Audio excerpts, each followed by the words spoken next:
offer you extra days in heaven for waiting this long. However, I was told that I can't in the beginning school. Good evening and welcome everyone. I'm the pastor of the First Church in Marlborough, a congregational church here. I am, if I did my math correctly, the 39th minister here. The first one that has to contend with iPhones or with cell phones, so may I suggest you turn them on silent. It is a delight to have you here. It is not just the First Church, it is the Marlborough Historical Society and the Congregational Library and Archives. We are delighted that you are here to kick off the celebration of our 350th anniversary.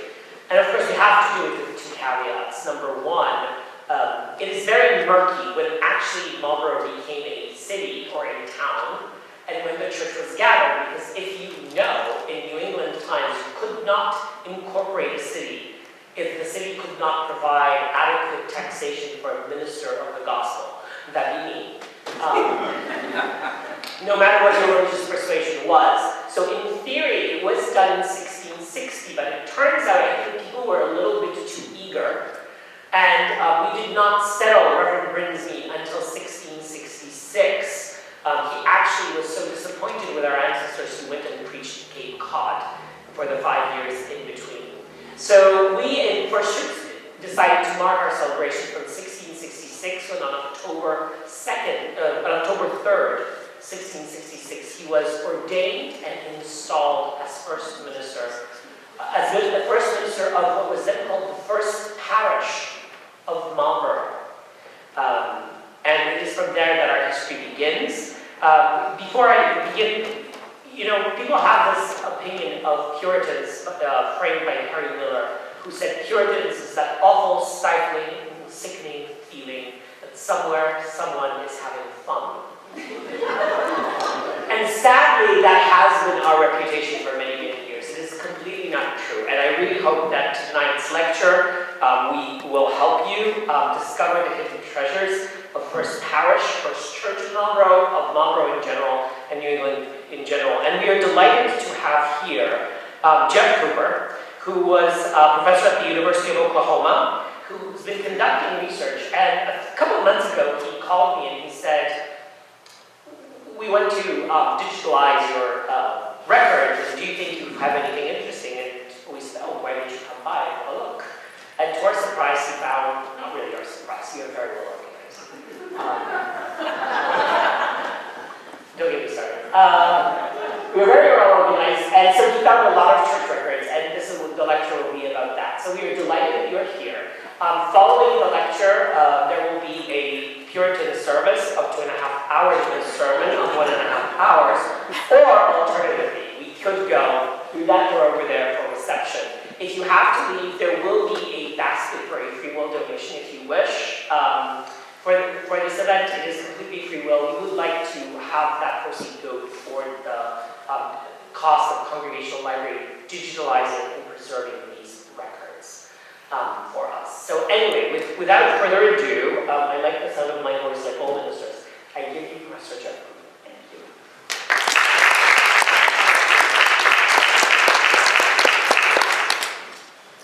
Well, thank you so much for your patience.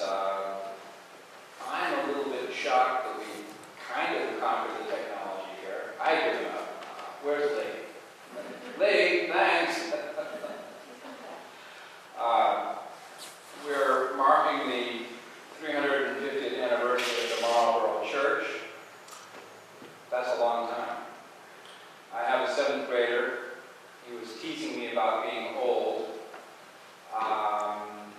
I told him I was going to be speaking at a church that is 350 years old, and he said, Dad, I'll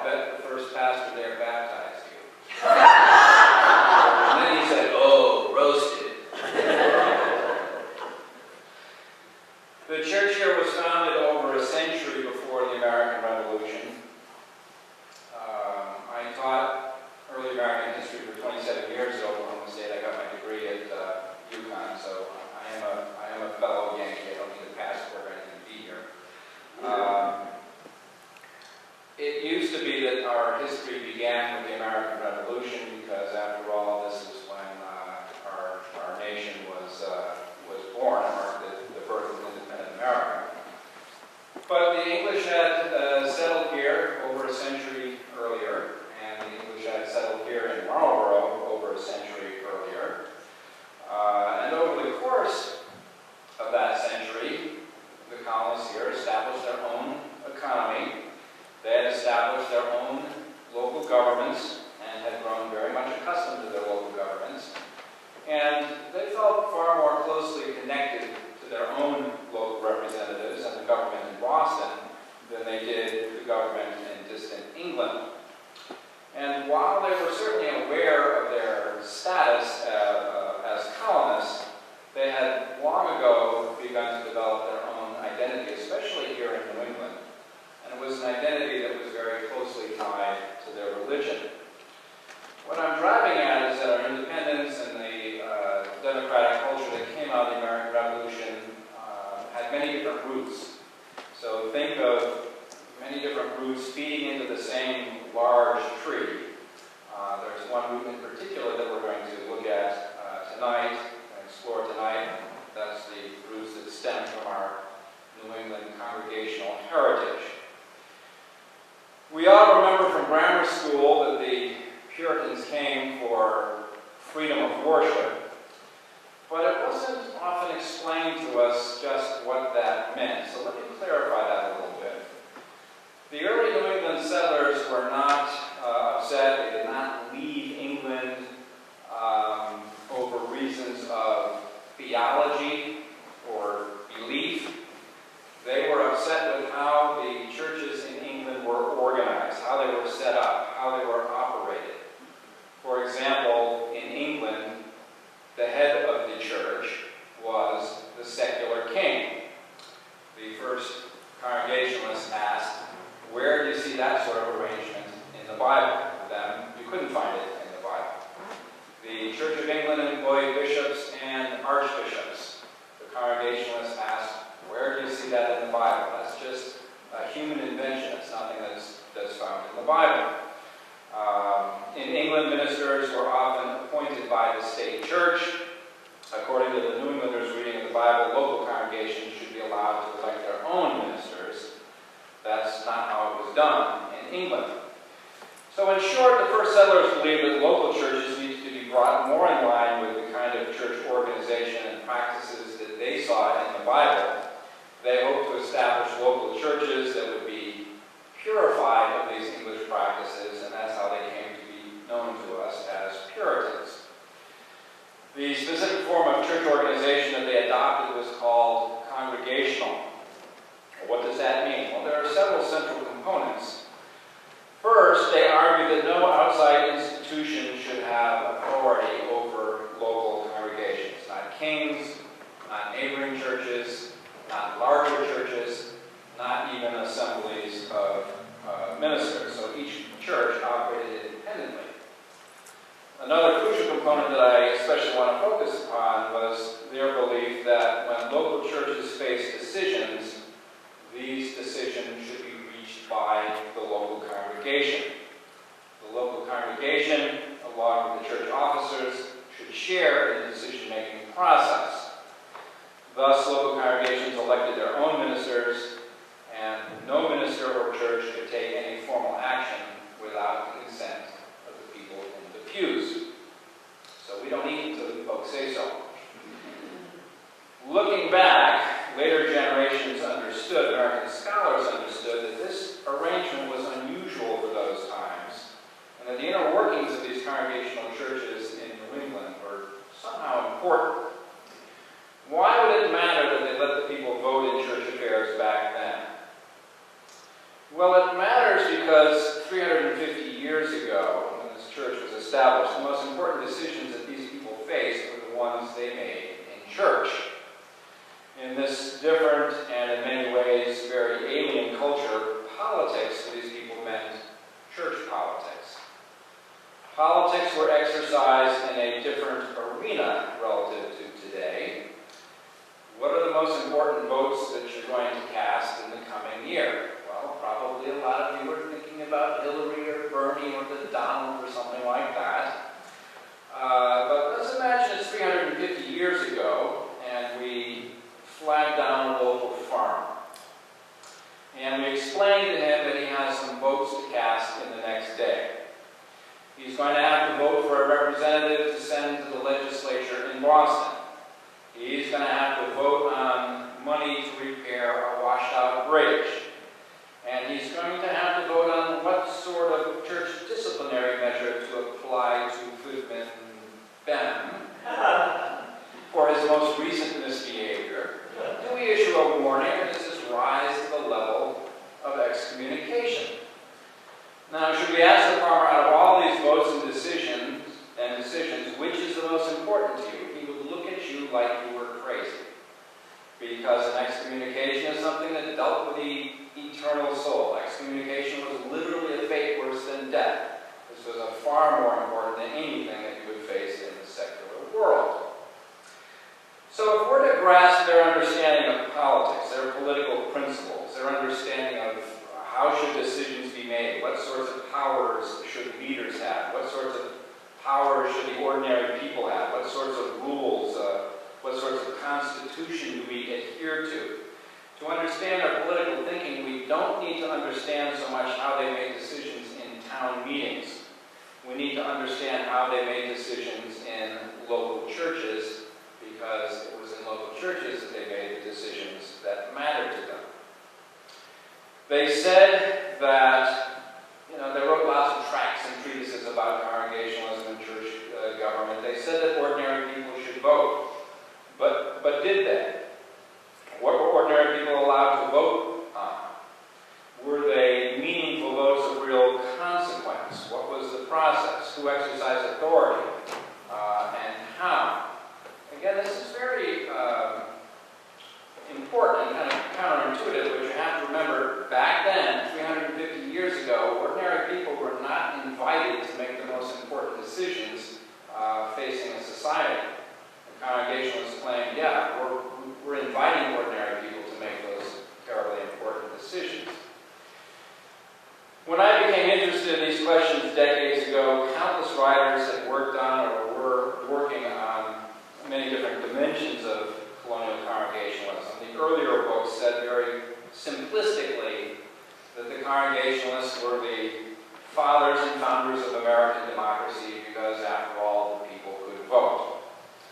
More recent writers pointed out that women weren't allowed to vote, and they argued that even among the men, votes didn't really amount to anything. They were just perfunctory endorsements of whatever the pastor wanted. That's how it works, Taz, doesn't it? Yes. Perfunctory endorsements of whatever the minister asked for. Ministers, some of the more recent authors argued, were drunk with power. No matter what they said to the contrary, they didn't really want to share decision-making process with their congregations. Never mind. But the question I have is, how would we know one way or the other? How could we determine what was going inside the churches like the one here in Marlborough over 300 years ago? Scholars have written an awful lot, but what were their claims based upon? It seemed to me when I began to wrestle with these questions that the only way to get at these issues would be by looking at the minutes of church meetings, which were contained in the old church record books. So I wanted to see for myself. I looked at just a handful of these church records, and what I saw in them just didn't match up with the descriptions about the inner workings of congregational churches that historians had written about.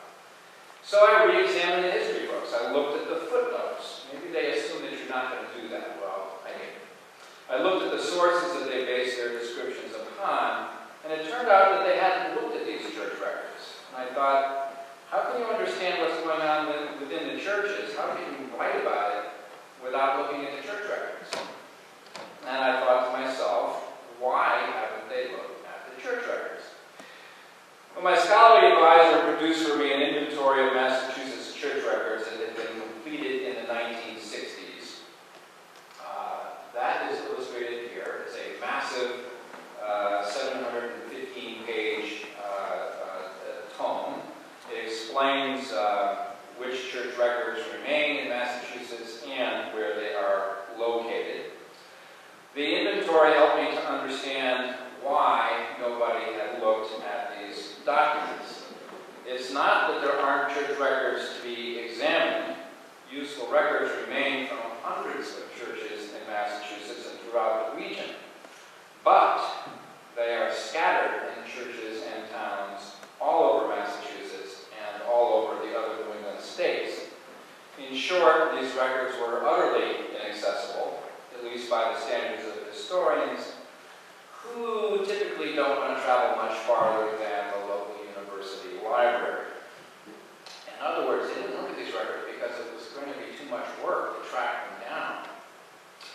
Well, I lived in this area, so I began driving around to local churches to look at these records in earnest. And I reached a number of conclusions about the records themselves. First, I came to understand that they are historically priceless. We can learn an awful lot about political thought and the decision-making process by studying the minutes of church meetings that are contained in these records, but it goes far beyond that. Practically nothing went on within New England villages that did not pass through the doors of the church. For example, if you were involved in a dispute with your neighbor, you weren't just supposed to haul him into court, you were supposed to try to resolve the issue privately, and if that didn't work, you were to bring it to the attention of the local minister, and if that didn't work, you were to bring it to the attention of the entire church. By and large, the only people writing things down back then were the local ministers, and they often kept accounts of disputes and community behavior in these church record books. Sometimes if you had a really conscientious minister, they wrote practically everything down. They also kept track of births and marriages and deaths and sometimes the causes of death.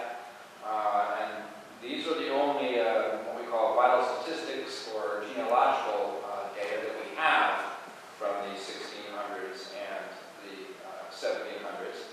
So at their best, reading these records is like looking through a window and seeing what life was like 350 years ago. These records, I concluded, are national treasures. But the other thing I concluded was a little bit more ominous, and that is that these national treasures are in great danger. I don't know how many of you have ever conducted research in an archive before. I've been doing it for my whole life. Priceless manuscripts typically are kept in archives. They are held in climate-controlled conditions where the heat and the humidity and the light are very carefully monitored. Usually, when you visit an archive to examine historical documents, you need to provide a letter of introduction proving that you're some kind of scholar. You need to show ID. You can't bring anything with you to look at the documents except for a pencil and a few pieces of paper. And then sometimes you're working under the constant supervision of a security camera. Well, in contrast, I found church records under very different conditions of storage. Can we move the pics around? That's a good one.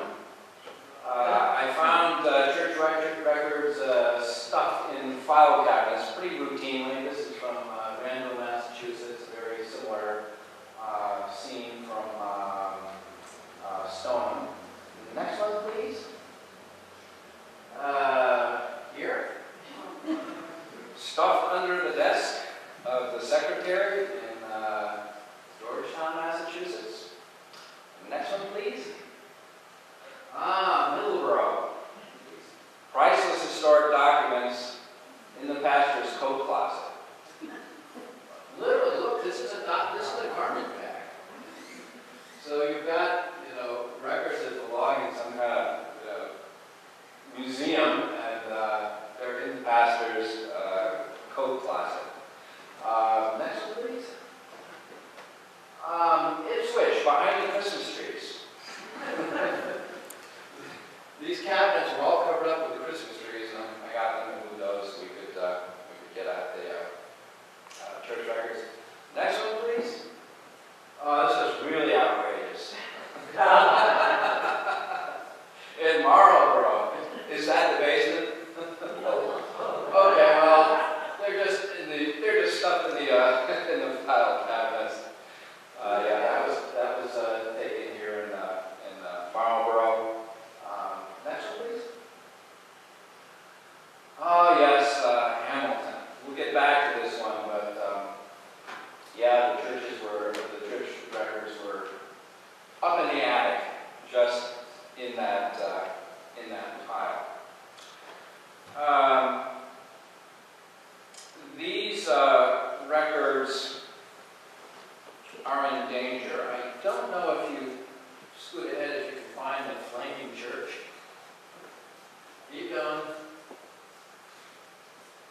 records are also in danger of theft. I've been working on with these records for like 30 years. I have plenty of stories to tell. A number of years ago, I stopped at the church in Oxford on the Mass Pike, and the minister went over to his little safe. It was one step above a toy, about that big by that big. He opened it up, and he handed me a really valuable set of old church records and said, "Bring them into Boston." 2 months later, that safe was broken into. So the only reason we have those records is because the pastor had the foresight to get them into Boston. In Cambridge, within the last couple of years, somebody broke in and stole a handful of manuscript sermons from the 1700s. The word got out, so when he brought them to a manuscript dealer to try and sell them, he got away, but the church at least got their sermons back. Marblehead had his church silver stolen in the 1970s and held for ransom. They paid the ransom and they got their silver back. It was a very good investment. A wealthy church door paid the ransom of $10,000, and the silver was appraised in the last 3 or 4 years. There's a lot of powder beer silver in there. It's appraised at over $2 million for its value. Another church lost its silver and its records. They thought they had them secured in a big giant safe. The thieves broke in and they couldn't get into the safe, so they sort of crashed the safe down the stairs and stole the whole safe. So they lost all their silver, their records, and their stairs were ruined as well. But most importantly, I think the records are just in danger of getting lost. Kaz is correct. Things are quite a bit more organized here than they are in lots of churches. Church after church, I will talk to the elders, I will show them the inventory and say, these are the records that you have. And they'll look at me blankly, sort of like Homer Simpson, and say, look, no one's going to dispute what you have there in the inventory, but there's nobody here in this church who knows where those records are.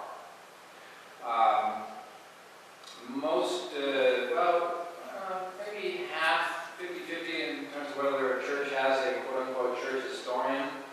But even those churches that have church historians, the church historian is typically a volunteer, is typically very elderly, and I'm getting there myself. You know what it's like. Your memory begins to get a little bit fuzzy. I've spoken to many church historians, and they don't remember what the records are. But especially, well, I have to face it, old people tend to pass away. And I have encountered so many situations in churches where I ask, where are the records? And they say, well, our church historian died, and all the information about the records died with the church historian. So nobody knows where the records are.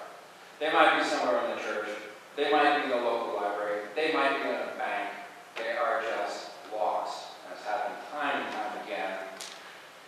There is a larger point here, and that is that there are no records this valuable that exist in these conditions anywhere in the United States. It took many years until 2005 before we began the process of trying to save these records, thanks to the Congregational Library in Boston. In 2005, Peggy Bendroth assumed leadership of the Congregational Library. The Congregational Library is a non-denominational historical repository. Think of it this way, there aren't that many Puritans left in the world. However, Puritan history still exists and their documents still exist. So the Congregational Library is a repository for those documents and for documents pertaining to later Congregationalists as well. We don't hold services in the Congregational Library, although there have been times when we have given thanks and we find really exciting things. A fellow scholar and I approached Peggy in 2005 to bring these records to her attention, and done. We set up a formal project to try and recover these records called New England's Hidden Histories. The Congregational Library, by the way, if you'd like to pay us a visit, it's right on Boston Common on Beacon Hill. It's almost directly across the street from the Capitol building. It is a very old and prestigious institution, having been established in the 1850s, but it's also very small. It had a staff of 8 when we began this project, and some of the 8 were part-time. So the New England's Hidden Histories Church Records Project functioned very slowly and largely on a voluntary basis. I taught, as I mentioned, early American history at Oklahoma State, and for the last 11 summers I came up here to rummage around in old churches, looking for old records, and now finally it's something that I'm able to do full-time. So what is this Church Records Project about? Well, in addition to trying to secure these endangered records, we're trying to make them accessible to the public. So we seek to secure them, to archive them, to digitize them, to transcribe them so that people can actually read them, and to place them online. So we hope that in time, anyone within reach of the computer will have access to these priceless documents. It's an enormous project. There are hundreds of churches with valuable records, as I mentioned, in this state and throughout New England. It's going to take many years and certainly several $1 million to get this project anywhere close to completed. Our resources are limited, and that makes progress painfully slow, but we have had some rather amazing finds. Can we please go back to that shot in the attic? Back we go. Yeah, there we are. To Hamilton. So the church elders just brought me up there and they said, we don't know what we have in the old record, but if we have anything, they'll be in there. So it took me a couple of hours, but I've been doing this a long time, so those volumes, I knew those were from the 1800s, and those I knew were from the 20th century. And I finally found the really old sheepskin volumes, 2 of them, buried at the very bottom of that file cabinet to the left of the photo there. Can we move on to the next one? Natick. Natick is a really interesting church because it was simultaneously a church that was shared by the English and Native Americans. It was originally a missionary church. There were a few of them around. There were some pretty intense efforts to Christianize the Indians. But church records exist for only one Indian church, and that's Natick. That inventory I mentioned indicated that the records existed. To my knowledge, no historian had ever seen them, so I set out for Natick, determined to find these extremely rare records of the Native Indian church. The church was very cooperative. They brought me downstairs. They had this giant postal safe. There was no one in the church who knew how to get into the safe. So I shrugged my shoulders and went back to Oklahoma. But I didn't give up. I went back the following summer, and this time they got the safe open. But the safe was wedged into this nook and cranny, so the giant door wouldn't open all the way. And there were wooden drawers in there. So we tried to pull the drawer out. It came out about this far. We couldn't get into the drawer. And then the guy who was helping me out just disappeared. And so I shrugged my shoulders, oh, back to Oklahoma again. But instead, he disappears. He comes back. He's got a hammer, a screwdriver, a crowbar. It wasn't really orthodox archaeology, but we smashed our way through the drawers and pulled out this old record book of the Indian church. And And there was an ominous warning for future generations and a note that was put on the book. I mean, this book probably had not seen Peter doesn't like ever. It said, Reverend Peabody's old records, valuable, do not lose. We didn't lose. This, can't see it too well here, but this is a list that the pastor put together of Indians who died in the native church, in the native church. Very valuable for a number of reasons. You can't really see it, but a lot of the Native Americans took on anglicized names. If you were to read through the church record books, you wouldn't necessarily know who the Indians are, who the English are, but for this key, it explains when the Indians died. There's reference in there to one of them who lived to the age of 110. So the record book is, again, a national level treasure. When we move on to the next one, please. Yes, the Rowley book. And we move on to the next. That's what they look like from the outside. This book dates from 1664.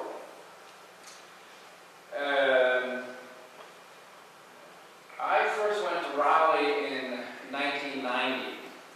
Somebody had used the Raleigh book for a dissertation 50 years ago and described it to some extent, and I knew that this was sort of the mother lode of all church records. This was well, look how the pastor wrote. He wrote everything down.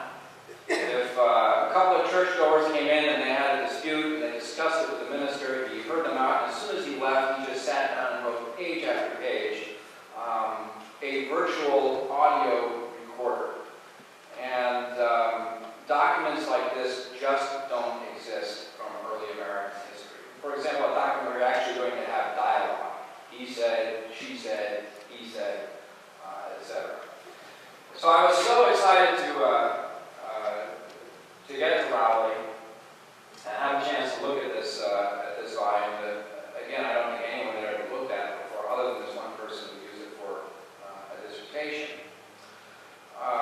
The elders met me at the church and brought me down these dark hallways and down these stairs into a very dimly lit basement, opened up an old closet, and they opened up a card table, and they put about 10 different old volumes in front of me. It was quite an awesome sight.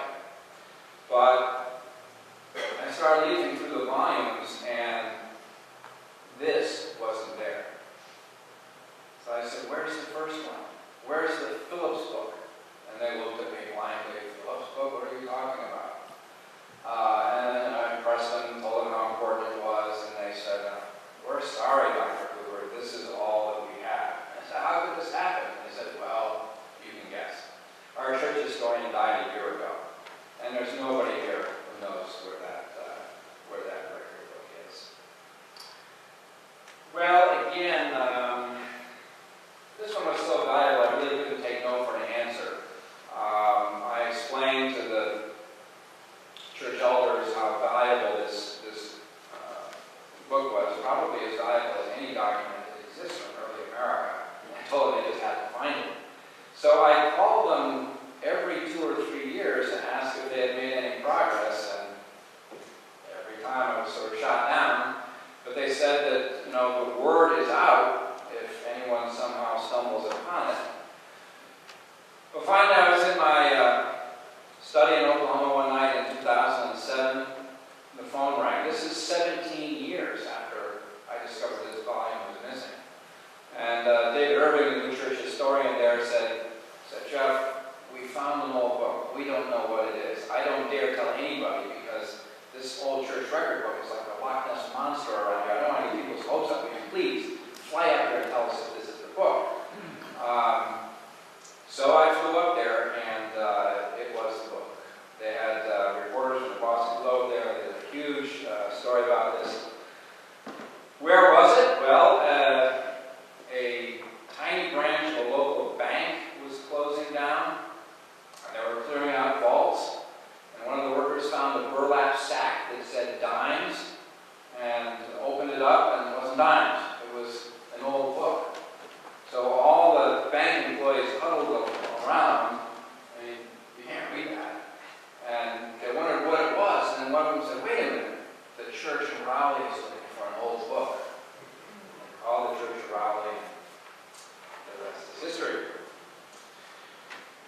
them, we create computer files for them so that they can be located. We digitize them, and we, to the extent that we can, we transcribe them and we place them online. Can we move to the next one, please? And we hope that all of them are going to look like this at some point. That is the original page on the left, and that is the transcription on the right. You're going to have your transcription right up there with the original. Your transcription better be good. I don't do the transcription, but I have some talented friends. It has been a fun project. It's fun to sort of be the Indiana Jones of church records. We have been written up in the Boston Globe, the Washington Post, in the summer of 2014. Can we go on to the newspaper shot there? Keep going. Here we are. Summer of 2014, we made the front page of the New York Times.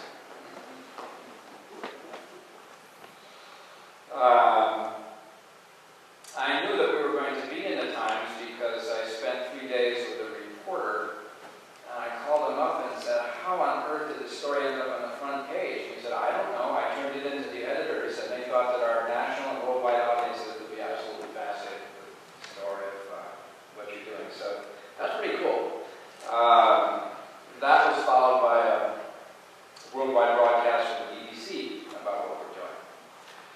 We have dozens of sets of church records online now, and we've got many more in the pipeline. Well, let's go back now and spend a few minutes considering some of the things that we learned from these church records. We are finding out a great deal about community life in the 1600s and 1700s. Wanted to float a couple of examples by you. In Rowley, a man applied for church membership, and another member vetoed that application for membership, saying, I have issues with this guy. Well, the minister, and it's all, you saw that handwriting, like that. He wrote everything out, what happened. He said, I don't want the dirty laundry aired in public, but I want you to come over to my house, and I want to know what's going on here. I want to know what the problem between you is. So the guy goes over to the minister's house and finally admits that they were fighting over the boundary line between their properties, and the man that he vetoed threatened to throw him into the creek. Well, the minister reminded the person in his study that the man who threatened to throw him into the creek had apologized for his outburst, and he had apologized 3 times. It was time for him to accept the apology. But beyond that, he said, I want to know something about this rumor I heard. In fact, there are several witnesses that you held your knife to the guy's breast. And the guy said, well, so what if I did? And the minister said, and I quote, I told him to dally with such tools in a passion. What if Satan had been at your elbow to give it a thrust?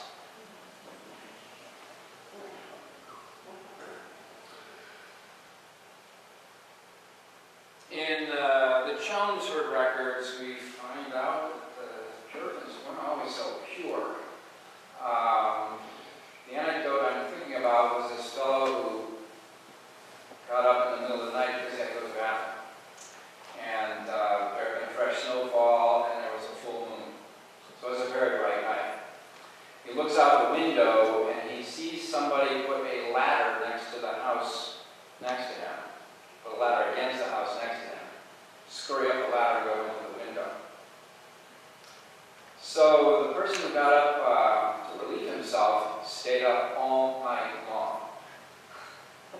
Well, he figured that when dawn comes, I'm going to be able to identify who it is who went into that window. And he did. Dawn came. The guy came out of the window, picked up the ladder and went away. Guess who it was? The minister.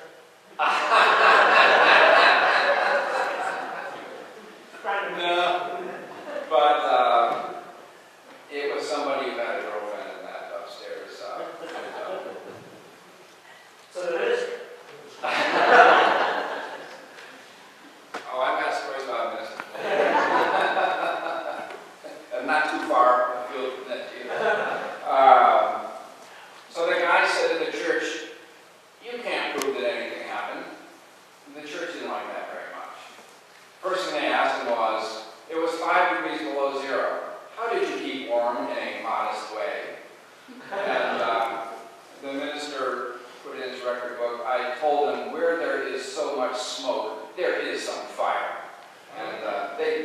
out of the church until he was willing to admit what happened.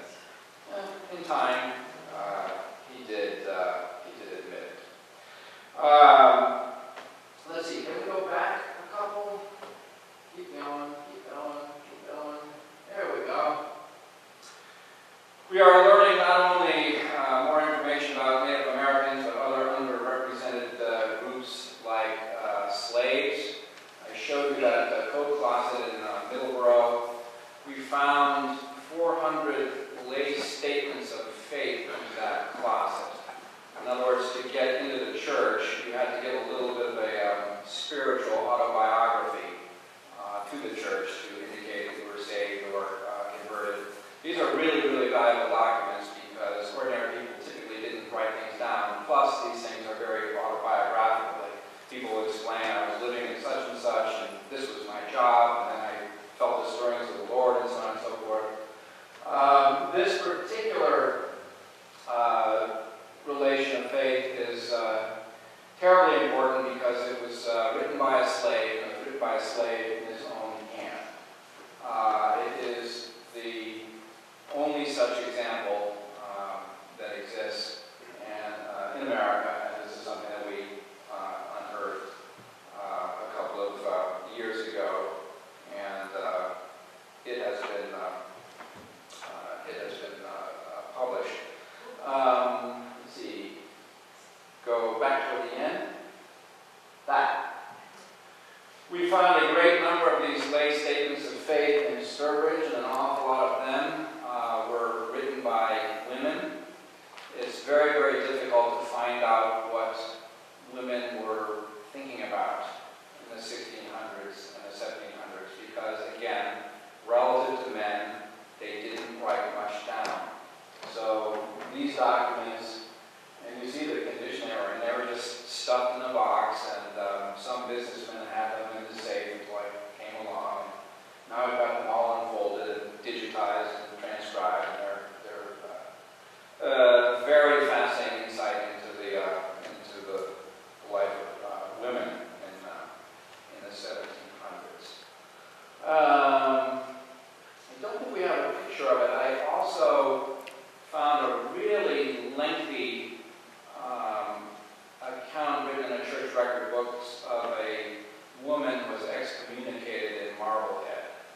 And the minister sort of gave a blow-by-blow description of the entire hearing. It's very fascinating. The woman, I think by modern standards, we would consider her mentally ill. She tried to kill her children. She tried to kill herself.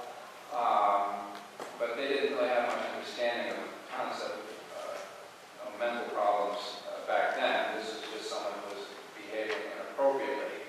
And the minister, it was very dramatic. The minister was in the process of excommunicating her, and she just stood up and started to bolt the room. They tried to stop her at the doors, and she physically resisted and left the church. And well, that was it for her. We have uncovered a large amount of hard evidence that pertains to the questions that I introduced at the beginning of my talk about the role of ordinary church people in the decision-making process. We have confirmed that congregations elected their own ministers. They were not imposed upon them. And we moved toward the end again. No, wait, other way. There we are. That is from your Marlborough records, and that is the proof. This is the account of the church explaining how they chose and elected their minister. We know that ordinary churchgoers participated in and debated about and voted on every church decision. This is clearly established in your own church records here in Marlborough. Lots of entries just like this, which explain what they were debating about, what various sides said, and what decision they finally made, how they made that decision, and what the vote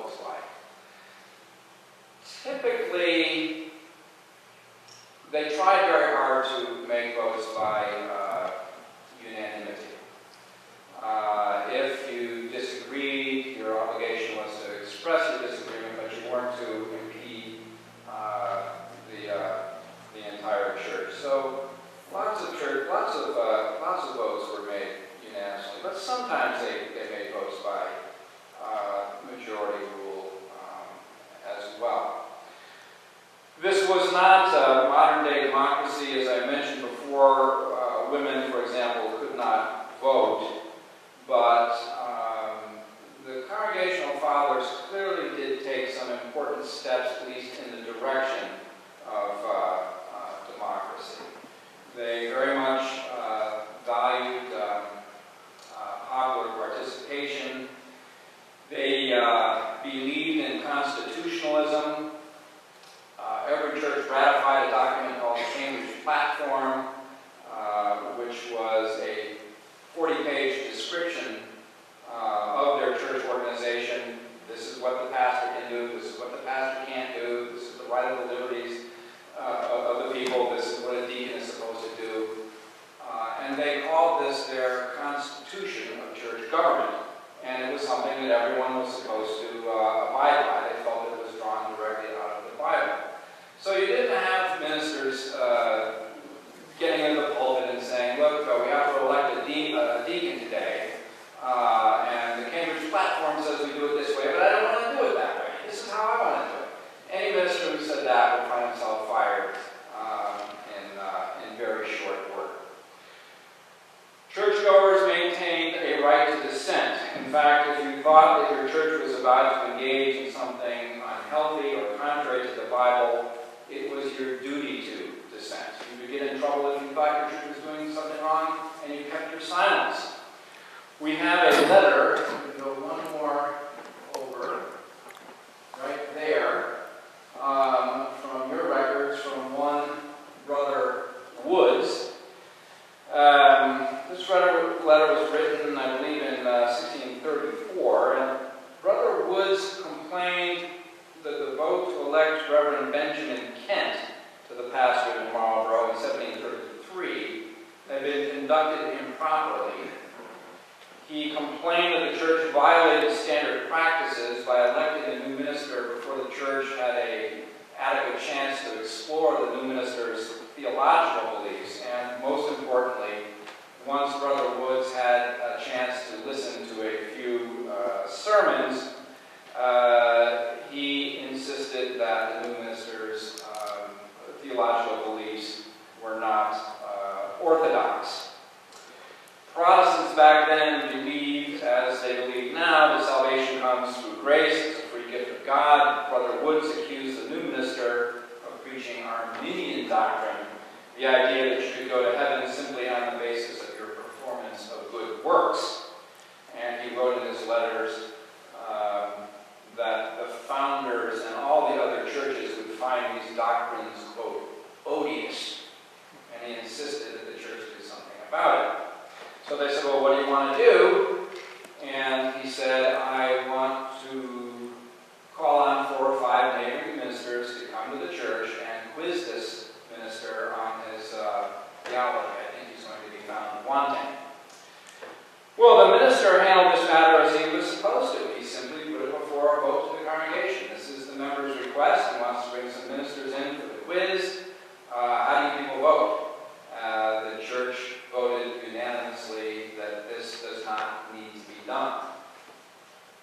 However, your records make clear that 1 year later, this pastor was fired.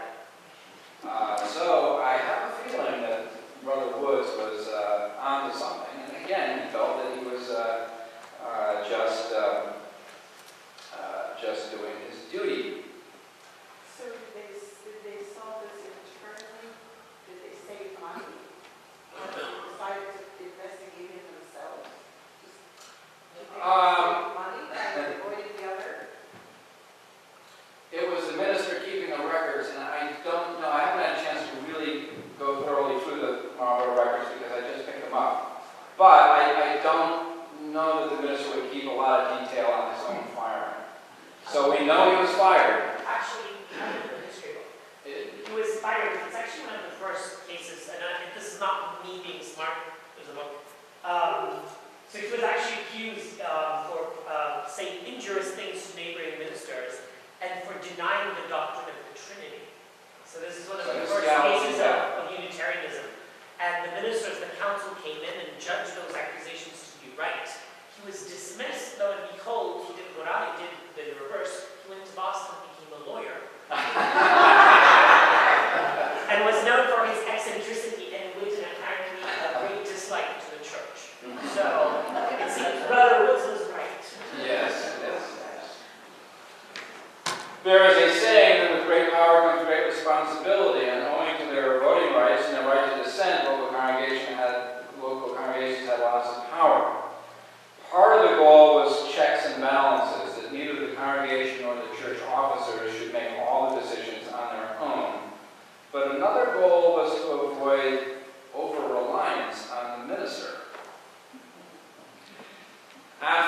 hired Benjamin Kent, the Marlborough Church operated for 5 years before they could find another minister. Please don't get ideas.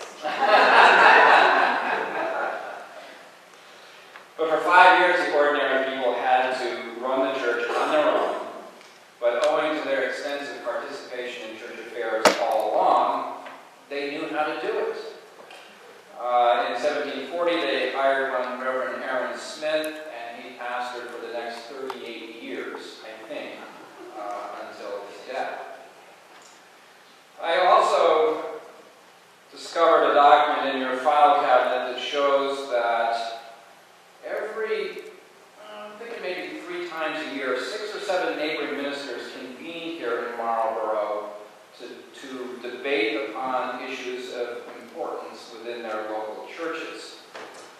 In 1765, the 4 or 5 ministers got together and they took note of the Stamp Act, which was a New English tax on paper goods that sparked riots throughout the colonies and kicked off the American Revolution.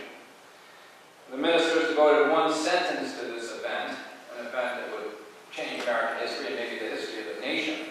And then they went on for pages and pages about fornication and too much sex young people and things like that. They had their priorities in place. I found in that book that a churchgoer submitted to the ministers a question of whether it is permissible for a man to marry his wife's sister. And the ministers thought about it and said, well, yes, so long as you're not married to both of them at once, so long as the wife has died first. And so they went back and delivered that answer, and then the next time they got together, the guy asked a further question. Okay, if it's okay to marry your wife's sister, can you marry your wife's sister's daughter? And maybe this is what he was getting at. And the ministers gave a very political answer saying, now, that is something in which you should exercise great care and wisdom before proceeding. If you would like to see our church records, they are very easily available and accessible at the Congregational Library's website. You can just do a Google search for Congregational Library and click on it. Right in the middle of the page, you'll see the link in Histories, and click on that, and you will see a list of churches, and just click on the church, and the records that we have digitized will come up. We learn more about life in the women's from these church records than from any other body of sources. I'm very grateful that in conjunction with its 350th anniversary, Marlborough Church has gotten its historically priceless documents out of those file cabinets and into a repository. Scholars will be grateful to have them available. Future generations will be grateful that you have joined with other churches in preserving them and making them accessible. They aren't simply of narrow interest to this church. Your town history is very much wrapped up in these early church records. They're of interest to the history of the region.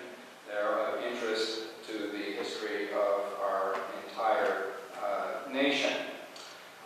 We are going to do our best to get them digitized and to get them online if the budgets permit, and you folks are generous. We're also going to try and get the oldest volume transcribed. It's a real bear to try and read these documents.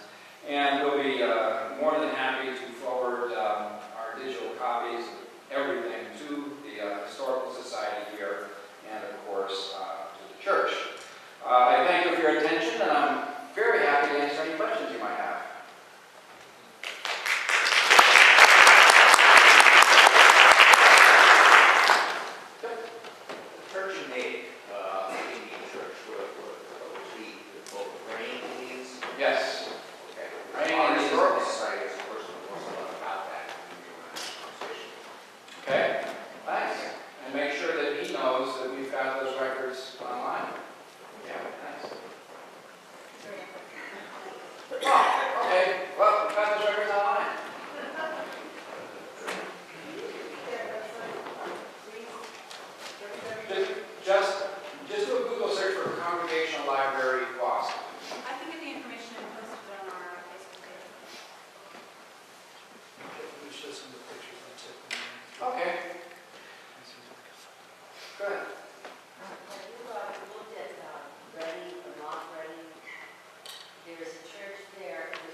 Yes. And speaking with a woman there who shared the same ancestral line of Chamberlain,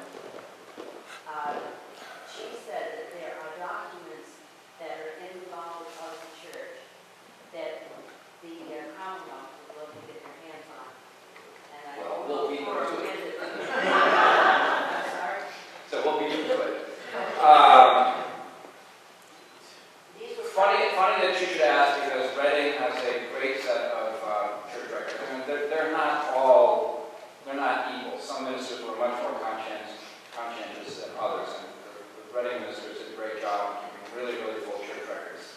So not only do I know about them, but my partner and I transcribed them, and they've been published as a book. May I ask, were they written by Reverend or Deacon Thomas Parker? He was my 11th great grandfather. They likely were kept by the ministers. Yeah. Go ahead. I know you're talking about congregational churches, but do you know anything about Catholic churches and their records? My hands are really full with congregational records, so no, I don't. Someone else is going to have to come along and pursue those. I was going to say the Catholic Church back in colonial times, they knew every prisoner that was ever taken by any of the tribes. And they're very, the Catholic Church. The Puritans and Catholics didn't get along very well, did they? The Catholics. There really weren't Catholics around. Well, no, that I actually know, but Do you have a question? Yes, the group of letters that were found written by women. Mm-hmm. Women could not vote at the beginning of the churches, correct? No, in fact, we don't know when women began voting in church affairs, because our focus has been pretty much up to the American Revolution, and now we are switching our focus to the Civil War. But nobody has read the church records from the 1800s. Somewhere in there, women began voting. We know nothing about the process. I can't wait to find out. Well, my interest was that somebody took time out to have women write their opinions, and of course they were been bundled together and stored away, and so that was my interest as to why these women even felt that writing it on paper would have value. In order to get into the church, you had to, most of the churches, you had to make what was called a relation of faith. You had to offer your little spiritual autobiography. That was the case whether you were a man or a woman. So the women wrote out their spiritual autobiographies just like the men did. They were received as full members of the church with all privileges except voting. Jim, just to follow up, I don't know when in Massachusetts, there is a case when John Davenport, the minister in New Haven, who established New Haven, when he was called as a minister in Amsterdam first. In Amsterdam, the men first voted on his candidature, and then the moderator is actually in the minutes. And said, do the sisters assent as well, which they did unanimously. Now, whether if they voted no, would the men vote carried, we don't know. And I did read somewhere that Brattle Street Church in Boston allowed it in very early 1689, but Brattle Street was considered a crazy church. So, yeah. But apparently women did, at least we have a couple of where Those are extremely rare exceptions. How do we know? Because in the records very often a meeting of the church was convened. Here's who was there, and it's all men. And we see that. Well, I've never seen an example where there are women at those meetings. So the historical extrapolation of the records, we could be looking at understanding the society, as you indicated to us, looking at these records. What types of efforts are being made to try and correlate that, write it down so we can understand issues that were faced, life situations, conflicts, the things that we now face today? What type of picture might we have of that earlier time period from these records? Those records will cast all the light that can be cast on those issues, and it's up for historians to come along and utilize the records, now that we're making them available so that you don't have to run from church to church. There's a shameless plug. I wrote a book through Oxford University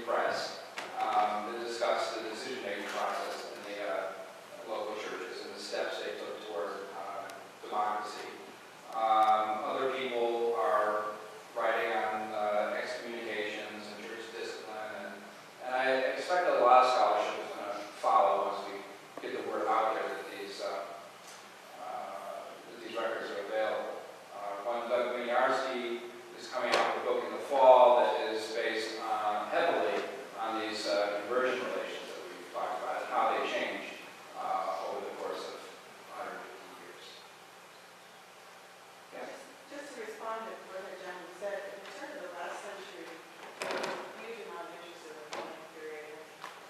Starting in Service Village, going away for, there was a whole generation of people like my grandparents' era that pursued that information and tried to find out what life was like. And Yeah. so a lot of this stuff may have been looked at feasting on the Right. and they're looking at it. But if you want answers to that question that you have now, you could go to Sturbridge, you could go to Starwood Ranch, you could go to Williamsburg, because they have some of it. They like a window, Yeah. not the whole town. They have a window. You've been very patient. That wonderful story that you told us about the late night moonlight tryst. Are there any, could you find any repercussions for the woman on the other side of that ladder? Or was it entirely on him? That's a very good question. Very often in tantalizing ways that the church records are silent. And I don't know how to explain that. If she was a member of the church, she should have been disciplined as well. So I don't know. And very often it was really difficult to be a woman. Because, if you got pregnant and it was before 9 months of the wedding, you were caught. And a lot of the times, the man had to get up there and apologize too, but not always. And I don't necessarily know how they got away with it, or maybe the women refused to acknowledge what it was. Maybe in some cases the men weren't church members, and then therefore they weren't subject to church discipline. But we're working on those sorts of questions. For those who have gone down to Columbia Point, it's very interesting to go back and look at the archive. And I remember the first time I was looking at some of the 3x5 index cards back in the mid-17th century. It's no wonder they had those pillory stars, because people were quite naughty. It was just unbelievable. And some of them were pure. Oh yes. Well, a lot of the stereotypes we have just aren't true. I mean, these people drank and partied, and it's all in the church records. Cass, you mentioned that. I have to mention this one. Yes, please. I would teach class, and the kids would say, "Oh, come on, it's a nice day. Can't we go outside?" Does that happen to you? Yeah. It happened in Colonial, Massachusetts. They begged the minister to go outside. There were about 30 people in the service. So they got in a big circle, and the minister was in the center of the circle, and he began a prayer. And then he abruptly stopped and started over again. And then he abruptly stopped and started over again. And then people noticed that he was swaying a little bit. And one person starts to giggle, and then the other person sees that someone's giggling, and she starts to giggle. And pretty soon the minister is rambling drunk in the middle of the circle, and everyone is bent over laughing. It's not what you think of a Puritan church. And of course, somebody put down in the church record book, "Oh, what a disgrace it was before God, that the entire church was doubled over laughing at the drunken minister." But yeah, these records are also very valuable in humanizing these people. Yeah. What is the current status of the Marlboro records? Are they online? The what records? Marlboro records? No, we just picked them up. So These, by the way, are process. these are the photos from this visit. Pick them up here. Yes. How long is the process before they get online? It's going to be months before we get them online. Well, we have a long digital queue.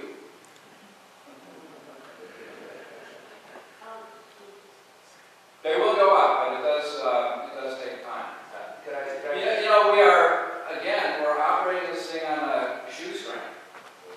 So as money comes in, we're able to get more and more records digitized. Oh, and we have been recognized by the National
pastor, you mean He was in, not married.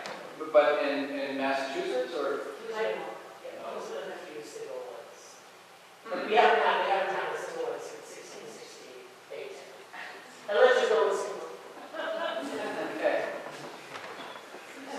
Just clarify something for me. Sure. So you reference to us, Yeah. and then what happens to the records in back here? Um, They stay there. that is up, that's up to the church. Most churches, choose to have us store the records in, Boston. That is really the safest thing for them. They're safe from fire, theft, mishandling. They'll never get lost. They're very carefully archived.